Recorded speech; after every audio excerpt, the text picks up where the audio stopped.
The quiet squeak of the wheelchair wheels echoed faintly off the walls of the old wooden barn. Amara stopped at the gate, ran her hand along the rough boards, and closed her eyes for a moment. The cool morning breeze caressed her face, taking with it the smell of fresh grass and rain. It was the only place where she could feel free again, if only for a moment. Amara was once a legend. Her name rang out at competitions, and every jump over an obstacle made the crowd swoon. She remembered the taste of victory, the feel of the wind in her hair as her faithful track partner, Zephyr, flew forward with astonishing grace. But everything changed that day, a day she tried not to think about. A training accident had cut short not only her athletic career, but also her ability to walk. Since then, the world has been different, narrow, deaf, full of bias. She opened the gate, and he appeared before her, Zephyr. His silky black mane rippled softly in the wind, and his large dark eyes met her gaze. The horse froze, sensing her presence, and snorted softly as if to greet her. Amara smiled. He was the only one she didn't feel broken with. Zephyr didn't see the wheelchair, didn't notice her helplessness. He saw her very self. Amara gently stroked his neck. "Well, Zephyr, ready for our journey?" she whispered softly. The horse nodded his head as if understanding. Walking had become her morning ritual, her only opportunity to escape the walls, the stares of her neighbors, their pity and neglect. She herself was stubbornly learning to drive the special wagon she was able to hitch to Zephyr to pull her stroller. It was her way of regaining at least a piece of the freedom she had lived before. But even in that silence, there was always room for a shadow. People didn't like her. A black girl with a wheelchair, alone in her desire to go on living against all odds, annoyed them. She was a reminder of fragility, of injustice, of the fact that not everything can be controlled. Often, as they drove by, Amara would hear whispers that stung more than any wound could. "Too proud to give up," some said. "She doesn't belong here," others hissed. But today, Amara was determined to ward off those voices. She harnessed Zephyr and headed for the woods behind the farm. The tall pines and birdsong always calmed her. She felt the tranquility fill her, how every minute away from human gazes gave her back her strength. Only there, in the green forest, could she be who she was before. But this time, when she entered the forest, something was wrong. The air felt heavier, and the silence around her seemed too dense. Zephyr stopped, his head raised warily.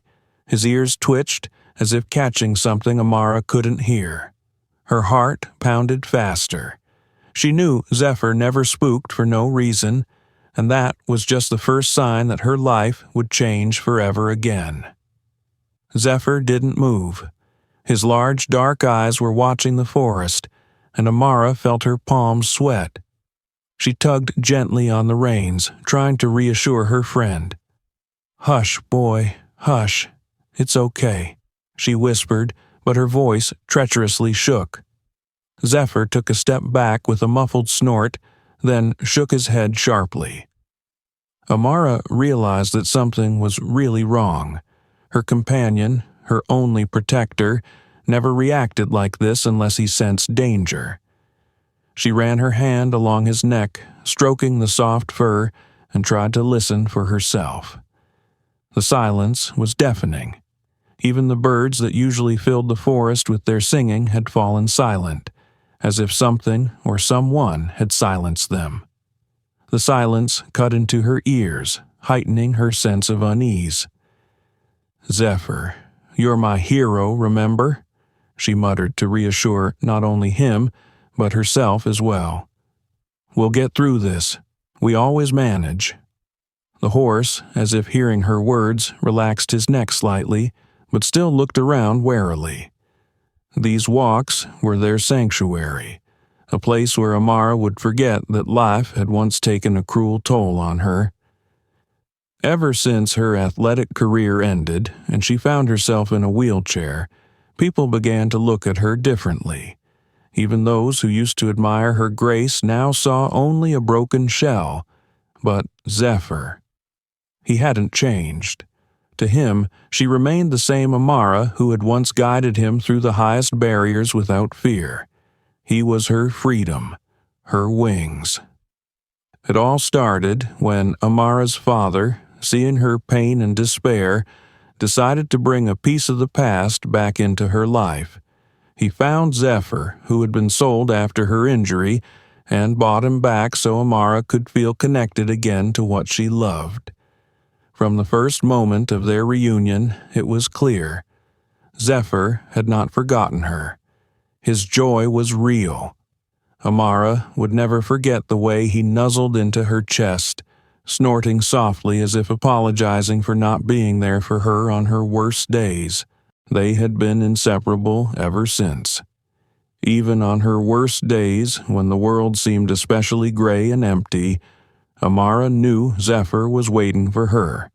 He was always there for her, as if he could feel her pain. When she cried, hiding her face in his soft mane, he would stand still, letting her spill everything out. And then they would go into the forest, and the world around them would disappear. But this day was different. Something unsettling hung in the air. Amara didn't know if it was intuition or unconscious fear, but she decided to turn back. "Let's go home, Zephyr," she said, pulling gently on the reins. The horse obeyed, but walked slowly, as if her anxiety wouldn't let her go. On the way back to the farm, Amara felt the heaviness of this forest slowly subside. The air was cleaner, the birds were singing again, and Zephyr was beginning to relax. It was strange, but Amara didn't ask too many questions. All she wanted was to get home, where she and Zephyr were at peace. When they finally made it back to the barn, Amara let go of the reins and stroked her friend again. "Thank you, boy. You've been my hero again," she whispered. Zephyr lowered his head, touching her shoulder as if in agreement. Her calm didn't last long. As she brought the wagon into the barn, Amara caught a glimpse of movement at the gate. When she looked back, she saw a man. It was a tall man in a police uniform. He stood with his arms crossed over his chest, looking at her with an expression that gave her an unpleasant chill. "Excuse me, can I help you with something?" Amara asked, trying not to show concern. The man didn't answer right away. His gaze slid slowly over Zephyr, over her stroller, and then back to her. "You're breaking the rules," he finally said, his voice harsh, almost icy. Amara frowned. "What rules?" "You and your horse shouldn't be here. This is a public place, and I'm not going to tolerate disorder, especially from the likes of you." Like a blow. His words penetrated deeper than she'd expected. But Amara didn't let her voice waver. She gripped Zephyr's reins tighter, feeling her anger rise. "I have every right to be here, officer," she replied calmly. "I'm not bothering anyone." He grinned, and something sinister flashed in his eyes. "We'll see how long you think that." Amara felt goosebumps run down her spine.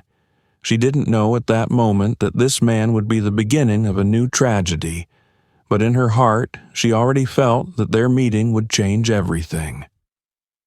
The next morning, Amara decided not to let yesterday's incident affect her routine. Her forest walks were her way of holding herself up, her quiet rebellion against the injustices of the world. Zephyr, as always, greeted her with a soft snort, his large eyes glowing with devotion. She pulled on the reins, and they set off into the forest again, but this time by a different route, away from the unpleasant memories. The sun was breaking through the dense foliage, painting golden stripes on the green grass. The air was fresh, scented with pine needles. Amara began to relax, but soon that illusion of calm was shattered. A man appeared on the narrow path in front of them. Police uniform, dark glasses, confident gait. It was the same officer she'd met yesterday. Amara struggled to hold back a frustrated sigh. Why was he here again? "You must have misunderstood when I said you didn't belong here," he stated without removing his glasses, his voice sounding with a sneer. Amara squinted, feeling a wave of anger rising within her.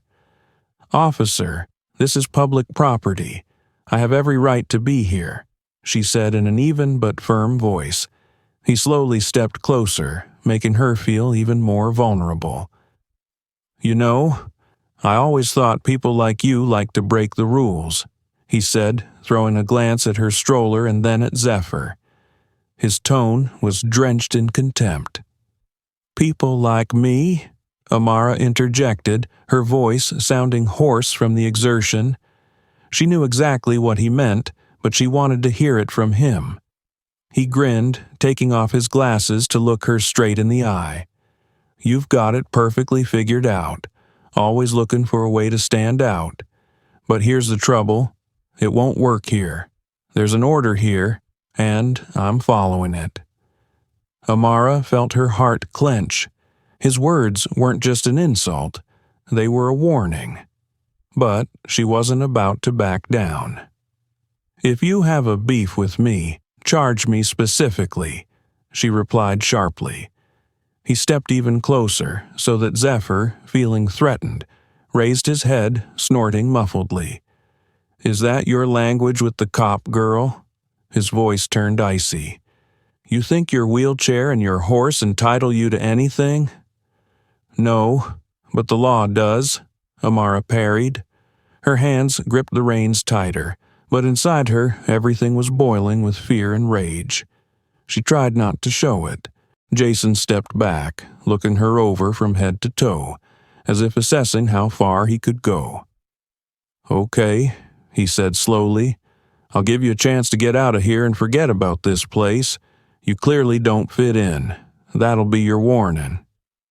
"I'm not leaving," she said calmly. "This is my forest as much as it is yours." His face darkened.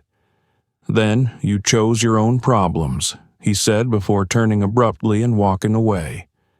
But even his departure didn't bring Amara relief. On the contrary, she was gripped by an unsettling premonition that this conflict was only the beginning. When she returned to the farm, Amara sat in her room for a long time, staring out the window. Zephyr, faithful and calm, stood in the pen, nibbling at the grass, but her thoughts were far away. This officer, Jason, didn't look like a man who would leave his threats empty. Her mind was drawing scenarios where she or her faithful Zephyr would be his next target. The encounter left a disturbing residue in her soul. She didn't know what his next move would be, but she was sure of one thing. This man wouldn't stop. Amara felt that she shouldn't go out on this day. Her heart clenched with anxiety, but she forced herself not to give in to fear. Zephyr was as calm as ever, and his presence filled her with strength. Her walks were always a way to prove to herself that she was stronger than circumstances, stronger than those who questioned her right to live the life she wanted. As they approached the park, tension hung in the air. Locals cast curious or judgmental glances at her. Some stopped to watch her direct Zephyr. She was used to such stares by now. But when she saw a figure in a police uniform, her confidence was shaken. It was Jason. He stood at the park gate with his arms crossed over his chest, his gaze fixed directly on her. Amara tried to pretend not to notice him, but he moved in front of her so that she had to stop. "You're here again," he said, his voice drenched in icy contempt. I told you this place wasn't for the likes of you." Amara clenched her teeth. "This is a public place. I have as much right to be here as anyone else." Jason smirked. "Do you seriously think your rights mean anything? You're sitting here thinking you're allowed everything just because you feel sorry for yourself?" She felt the heat flood her face. "I'm not asking for pity. I'm asking for respect. Just because you're a cop doesn't give you the right to talk to me like that." He took a step closer so she could smell his cologne and hear how hard he was breathing. "Look, girl, you think you can just ride around here on your horse like you're above the rest of us? You know that horses aren't allowed in this park, right?" "I checked the rules," she said calmly, though her voice shook a little. "There is no prohibition against riding here." Jason grimaced, his face darkening. "Well, there is now, and I'm here to make sure you don't show up again." Amara did her best to keep her cool. Her fingers clutched tightly at Zephyr's reins, who was getting nervous. The horse was shifting from foot to foot, sensing her mistress's tension. "You can't just make up a rule to kick me out," she said, trying to keep her voice firm. "I can do whatever I want," he threw in sharply. His voice grew louder, drawing the attention of those around him. "You're a stranger here. Is that so hard to understand? A stranger, and you and your nag are only getting in the way. If I see you here again, I'll personally make sure you get out of here." His words hurt her ego, but she realized that if she answered more harshly, she would only make her situation worse. "I'm not breaking the law," she repeated, though her voice was barely audible due to anger and humiliation. "The law? Law?" His laugh was bitter and mocking. "Do you really think it means anything to the likes of you here?" Those words were the last straw. She pulled sharply on the reins, turning Zephyr around to leave. Tears stung her eyes, but she couldn't afford to cry in front of him. "You're going to wish you'd listened to me," Jason threw after her. His voice cut through the air, making her cringe from the chill inside. As she left the park, Amara felt anger and humiliation overwhelm her. Zephyr walked silently, sensing her tension, while she tried to comprehend what had happened. This man was the epitome of the hatred and injustice she'd had to deal with all her life. But she wasn't going to back down. She knew Jason would try to move on, but determination was growing in her soul. She knew this was just the beginning. Amara had tried to avoid the park after her last confrontation with Jason. Her anger was still simmering, but she knew that confrontation with a man of power and hate was a dangerous game. But her morning walks with Zephyr were her only solace, and she couldn't give them up completely. On the third day after their last meeting, Amara took a new route, away from the usual places. A narrow path led to an abandoned part of the forest, where she hoped to spend some quiet time. Zephyr was wary as always, but his calmness reassured Amara a little. The calm didn't last long, however. The squeak of tires and heavy footsteps interrupted the silence. Amara turned and saw a familiar figure coming toward her. It was Jason. He was out of uniform, but that didn't make his presence any less threatening. "You still don't get it, do you?" he said, moving closer, his voice sounding quiet but dangerous. Amara felt her heart racing. "I'm not going to talk to you," she said, trying to keep her voice steady. She pulled the reins to turn Zephyr around, but Jason stepped forward, blocking their path. "You're not leaving until we sort this out," he said, grabbing the horse's reins. Zephyr flinched sharply, his ears twitching back, and Amara felt her own breathing become ragged. "Let go," she said firmly, but Jason only grinned. "Listen, girl," he began, his voice drenched in mockery. I've tried to be gentle with you, but you don't seem to understand until you feel what it means to go against me." Zephyr shifted nervously from foot to foot, sensing danger. Jason made a sudden movement, yanking the reins, and the horse panicked and tried to back away. Amara struggled to keep her balance in her baby carriage. "What are you doing? It's dangerous," she screamed, her voice shaking with fear and anger. "Dangerous?" Jason laughed, his eyes glittering with schadenfreude. "This is just the beginning." He suddenly grabbed a club out of his pocket and started beating the ground next to Zephyr with it, trying to scare the animal. Zephyr was thrashing around, his eyes widened with terror. Amara tried to speak to the horse, to soothe it, but her voice was drowned in the chaos. "Stop it!" she shouted, but Jason continued, his face contorted with anger. "You think you can ride around here like a queen because you have that damn baby carriage and that horse," he growled, approaching Amara. "I'll show you where you belong." Amara saw Zephyr jerk forward in panic, nearly knocking her stroller over. She tried to hold him back, but Jason's strength was overwhelming.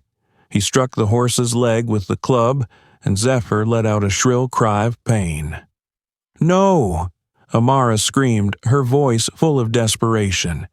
"You're hurting him! Stop it!" But Jason was blind with anger. "It's your own fault," he growled. "You're the one who put him at risk." Zephyr, limping, tried to back away, but Jason wouldn't stop. Amara felt a wave of helplessness wash over her. She screamed, tried to stop him with words, but it was no use. "Please, leave him alone," she whispered, her voice finally breaking. Jason stopped, breathing heavily, and turned to her. "Do you realize now that you don't belong here?" he asked, his voice cold. He tossed the reins to the ground as if it were a trophy and started to walk away. Amara stared at his back, her heart breaking with pain and anger. Zephyr stood, breathing heavily, his leg bleeding. She reached out to comfort him, her fingers trembling. That day was a turning point for her. She couldn't keep quiet anymore. She knew Jason wouldn't stop unless he was stopped. But how do you fight when the system is on his side? Her pain turned to determination. She couldn't let this go unpunished. The forest was plunged into an unsettling silence. Even the birds that usually filled the air with sounds seemed to have frozen in anticipation. Amara went out walking with Zephyr again, despite the recent events. She knew it was a risk, but she also knew that Zephyr needed movement and rest as much as she herself did. They walked down the narrow path, sunlight streaming through the trees, and for a moment the world seemed normal. But it was the deceptive calm before the storm. There was a sharp sound behind her, the squeak of tires, quick footsteps. Amara turned around, and her heart sank into her heels. Jason. He stood only a few meters away, his face an expression of icy contempt. This time he was in uniform, his weapon hanging from his belt. Amara felt her hands begin to shake, but she did her best to hide her fear. "You're here again," he said, his voice as menacing as the roar of a thunderstorm. "You don't seem to understand the rules very well." "I'm not violating anything," she replied, her voice firm, but inside everything clenched with fear. "You think you can just walk around here like it's your place?" He slowly stepped closer, each word he spoke sounding like a blow. "I've warned you, but you don't listen." Amara pulled the reins, trying to turn Zephyr around, but Jason quickly grabbed his gun. He pointed it straight at the horse. "No! What are you doing?" Amara screamed, her voice full of terror. Zephyr shifted nervously from foot to foot, feeling threatened. "I have to show you what happens when people like you don't listen," he said coldly. "Stop! It's an animal. It's not guilty of anything," Amara pleaded, her voice shaking. She reached forward, trying to cover Zephyr with her body, but her wheelchair made it impossible. "That's your warning," he said and pulled the trigger. The shot rang out, shattering the silence of the forest. Zephyr let out a shrill cry, his powerful body shuddering. Amara watched her faithful friend fall to the ground, his eyes, once so lively, beginning to dim. She screamed. The sound was full of pain, rage, and a terror that words could not describe. "No! No! Zephyr!" Her voice trailed off, and she struggled to reach him. Tears rushed from her eyes, smearing the world in front of her. Jason stood, his face stony. He slowly lowered the gun and looked at her. "Now you realize where you belong," he said and turned to walk away. Amara couldn't take her eyes off Zephyr. His body lay on the ground, his breathing growing quieter. She crawled over to him despite the pain and powerlessness. Her hands trembled as she ran her palm over his neck. "You were my hero. You were always there for me," she whispered, her voice breaking with tears. "I'm sorry. I couldn't protect you." Zephyr snorted weakly, as if trying to comfort her in his last moments. Then his eyes closed, and he fell silent. Amara hugged him, her tears streaming down her cheeks, dripping onto his silky black fur. The world around her disappeared. Pain, loss, rage overwhelmed her. Her scream echoed through the forest, but no one came to help. In that moment, she realized that she had lost more than just a horse. She'd lost a part of herself, her friend, her freedom. Jason had taken away the last thing that made her strong, but that loss lit a flame in her that would not be extinguished. Amara knew this day would change everything, and her fight was just beginning. Amara sat at the table in her small room, her hands shaking with anger and powerlessness. In front of her lay a paper with a carefully written statement. She had spent sleepless nights trying to gather her thoughts to describe the horrors of that day. Every time she wrote the word "shot," the image of the falling Zephyr rose before her eyes, and her heart clenched. She went to the station the next morning. Amara realized that she had no trust in the police system for a long time, but she hoped that someone, anyone, would listen to her. The statement was in her hands as the only weapon she had to fight back. At the front desk, the officer on duty, an older man with a tired look, accepted the paper but barely glanced at it. "We'll look into your complaint," he muttered, not even meeting her gaze. His tone was so indifferent that Amara's fists clenched. "It's not just a complaint," she said firmly. "This is a crime. Your colleague killed my Zephyr, my friend. It's wrong, and I demand that he be brought to justice." The officer looked up and only shrugged. "We'll see what we can do." Those words were like a slap in the face. Her pain and rage ran into a wall of bureaucratic apathy. She left the station, feeling despair growing inside her. Days turned into weeks, but there was no response from the police. Amara realized she had to fight her own battles. She began to tell her story on the internet. Her posts were accompanied by pictures of Zephyr, their happy moments before the tragedy. She described how Jason had destroyed her friend in cold blood, how she had begged for mercy, but her words meant nothing. The posts began to attract attention. People shared her story, expressed sympathy and support. However, not everyone did. There were also voices of hate in the comments. "It's your own fault for going there. You're just looking for attention."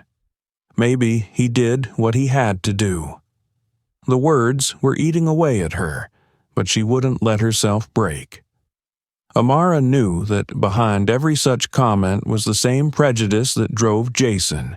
She had become a symbol of something bigger than her personal struggle, a symbol of standing up to injustice. One day, a car pulled up to her house. Amara heard a knock on the door and saw two men in uniform. She was breathless for a moment. Her first inclination was to close the door, but she opened it. One of the men held a paper in his hands. "Ms. Walker, we're here to discuss your charges against Officer Jason Harper," one of them began. His voice sounded formal, but the tone hid displeasure. "Finally," she whispered, but her joy quickly evaporated when the officer continued. "We have conducted a preliminary investigation. So far, there's no reason to believe that Officer Harper exceeded his authority. He claims to have acted within the law. Your claims of bias or hate remain unfounded." Amara felt something break inside her.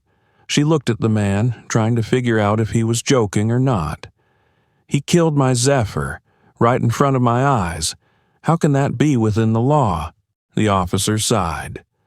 "I understand you're upset, but we have his report. It says the horse was showing aggression and he was forced to act for your own safety." "That's a lie!" Amara shouted, her voice shaking with anger. "Zephyr never touched anyone. He was the one who scared him. He was the one who hit him.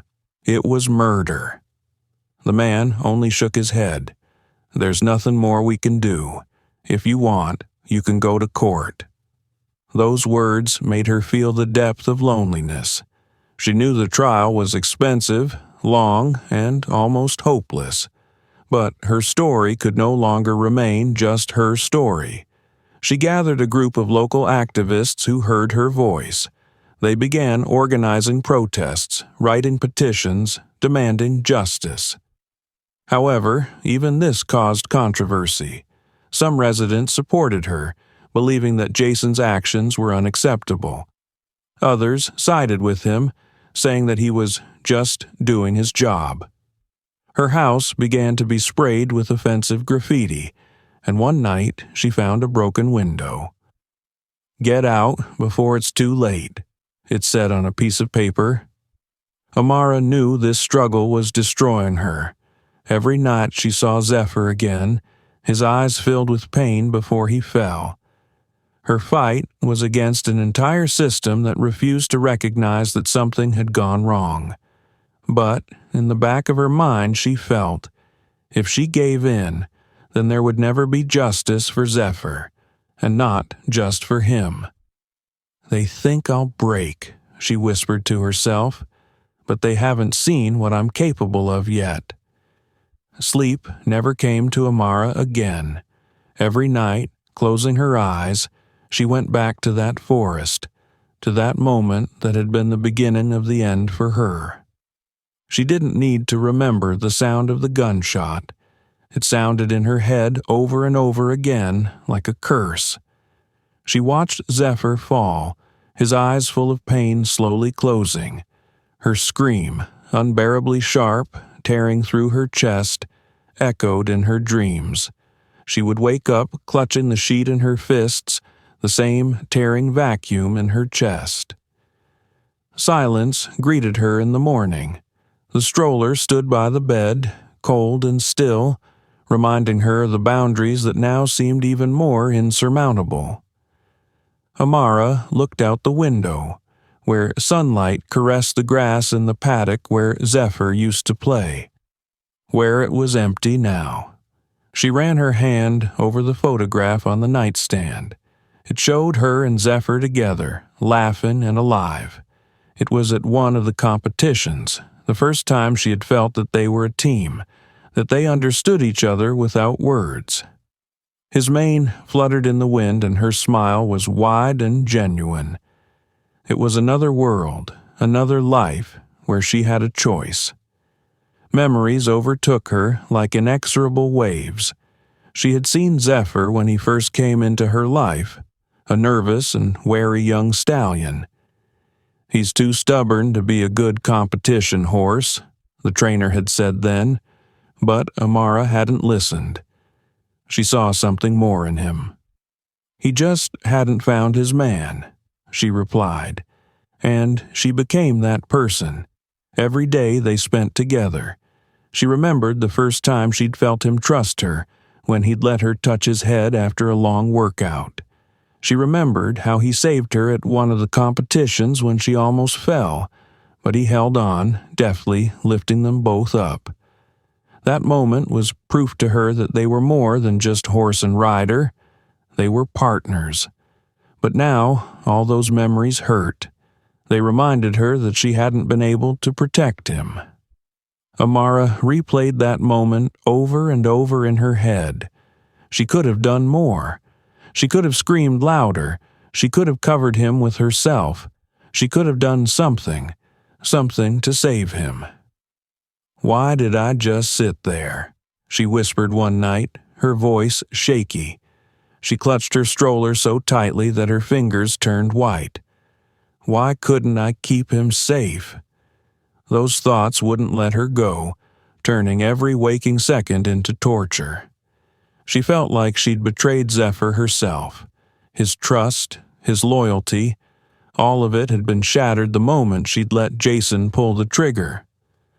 One night, as darkness engulfed her small room, Amara finally broke down. She picked up Zephyr's old bridle, which she had long ago stashed in a closet. Her fingers gently slid over the worn straps, and memories rushed back with renewed vigor. She remembered putting it on Zephyr before their first ride, remembered him shifting impatiently from foot to foot, waiting for the command. She pressed the bridle to her face, smelling the leather that reminded her of who she used to be. Tears streamed down her cheeks, falling onto the straps. This was her last bond with Zephyr, the last bit of her former life. "I'm sorry," she whispered. "I failed you. I was your protection, your person, and I let him take you." The words stuck in her throat, turning into sobs. Her hands trembled as she gripped the bridle tighter against her. The pain was so intense she couldn't breathe. But somewhere in the midst of those sobs, a thought appeared. Faint, like a spark in the darkness, but it grew. Amara remembered how Zephyr never gave up. Even when he was scared, even when everyone thought he wasn't good enough, he always went forward.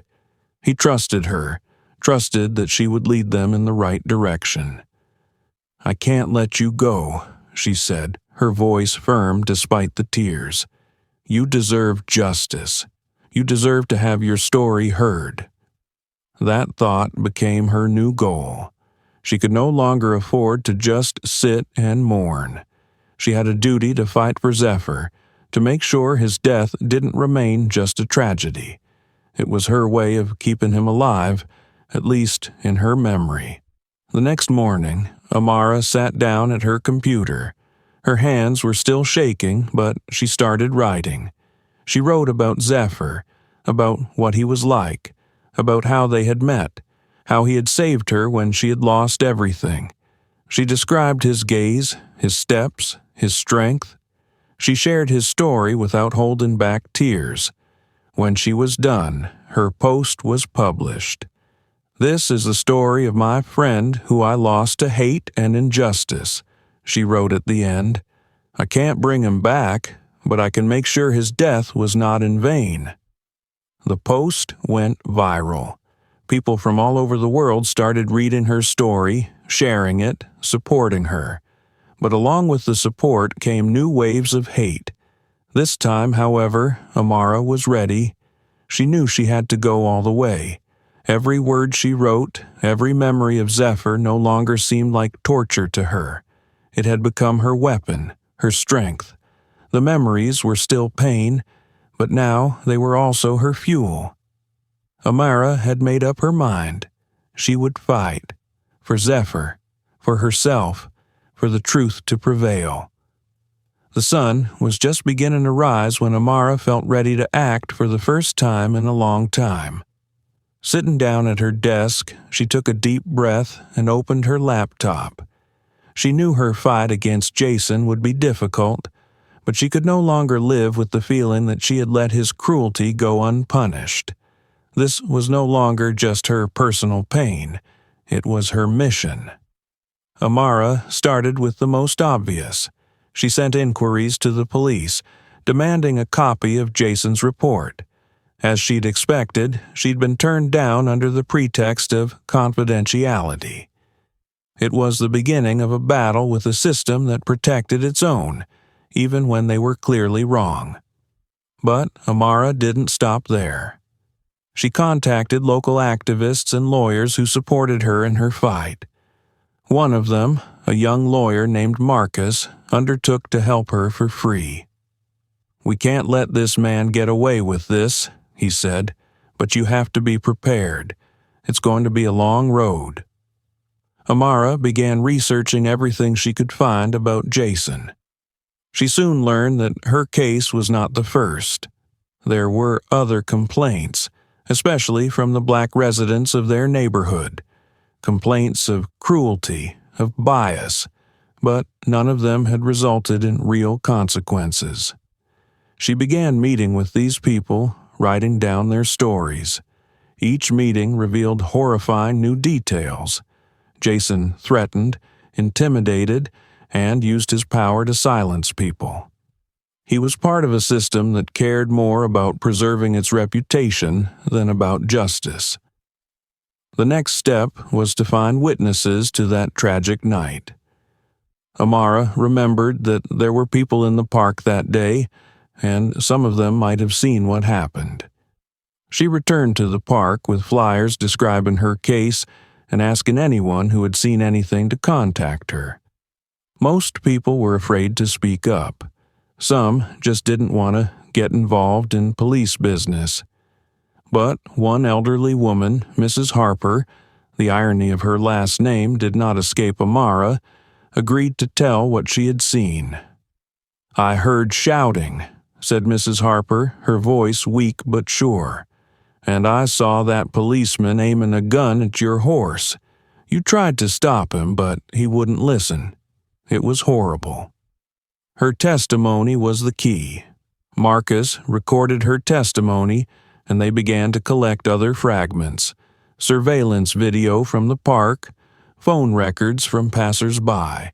Each new piece of evidence brought Amara closer to the truth, but it also increased the pressure. She began to be stalked, the threatening phone calls, the writings on her house. "Stop before it's too late," she read one morning on her door. But that only strengthened her resolve. Amara and Marcus filed a lawsuit against Jason, accusing him of abuse of power and bias. But they were soon confronted with reality. The system that was supposed to protect justice was actually protecting its own. The prosecutor's office refused to prosecute the case, citing a lack of evidence. The decision was a blow. Amara sat in her room, her eyes staring out the window. "How can they ignore all this?" she whispered. Marcus was beside himself. "They're afraid. If they admit you're right, they'll have to admit the system is broken." It was a truth that hit her harder than anything else. Her fight wasn't just against Jason. It was against an entire system that put itself above the law. Then Amara decided that if the system refused to listen, she would make it heard. She organized protests. People began gathering outside the police station with placards and loud slogans. "Justice for Zephyr," they shouted. Their voices echoed through the city, attracting the attention of the media. The media began to cover the case. Journalists interviewed Amara and wrote about her struggle. Soon, her story spread beyond the city limits. People from other states began to express their support. Her voice could no longer be ignored. But Jason wasn't sitting idly by either. Through his lawyers, he began spreading false rumors about her. She was aggressive, he claimed. Her horse was a threat. These words reignited the hatred for Amara. She began to be accused of having provoked him herself. One night, when the protests got particularly heated, Amara sat in her room and stared at Zephyr's picture. Her hands trembled, her heart filled with doubt. Should she continue, or should she stop to protect herself? But there was a voice inside her that wouldn't let her give up. This isn't just about Zephyr, she thought. It's about everyone who's been hurt like me. It's about justice for all of us. Amara realized that her fight had never been about revenge. Her desire for truth and justice was stronger than anger. She didn't want to destroy, she wanted to fix. Her actions inspired people, and she could no longer back down. "I won't back down," she told Marcus. "They can break me, but I won't let them forget what they did to Zephyr." Those words became her mantra. She knew there was more pain ahead, but she also knew that this was the path she had to take. For her own sake, for Zephyr's sake, for everyone who believed in justice. The town square was noisy. People flocked with placards and banners, chanting slogans. Amara sat on her wheelchair in the center of the makeshift stage, surrounded by activists, journalists, and cameras. Protesting against Jason and the entire system that covered up his crimes was her culmination, her last chance to make her voice heard. The last few weeks have been exhausting. After the prosecutor's office refused to prosecute, Amara decided she had to take her struggle to the next level. She reached out to influential journalists, activists from other states, even leaders of social justice movements. Some of them responded, inspired by her persistence and pain. Marcus helped her with the legal part, coordinating with the city authorities to avoid problems. He warned her that the authorities might try to stop the action, but Amara was ready for any scenario. "This is not just my struggle," she said in meetings with organizers. "It's a fight for everyone who has been betrayed by the system, everyone whose pain has been ignored. We have to show that they can no longer be silenced." The morning of the action was filled with tension. Police surrounded the square, their cars lined up along the sidewalks. The city officials tried to make it look like the action was a threat to public order. But Amara knew it was their tactic: intimidation. As the protesters began to gather, she felt her heart racing. It was the moment of truth. Hundreds of people gathered around the stage, holding placards that read, "Justice for Zephyr. Stop police brutality. Amara, we're with you." Amara took a deep breath, preparing to speak. Her voice had to be firm, despite her shaking hands. When she picked up the microphone, the square fell silent. All eyes were fixed on her. Amara ran her hand over the picture of Zephyr she held in front of her and began to speak. "This picture is a memory of my friend, a being who was my light, my support. He was killed. He was killed not because he was a threat, but because the system allowed a man with hate in his heart to believe that his power made him untouchable." Her voice shook, but she continued, looking straight into the cameras. "They tried to keep me quiet. They said I should accept it, that it's just another incident. But I refuse. I refuse to keep quiet because if I keep quiet, they will continue. They will continue to kill, to destroy everything we love, everything that makes us human."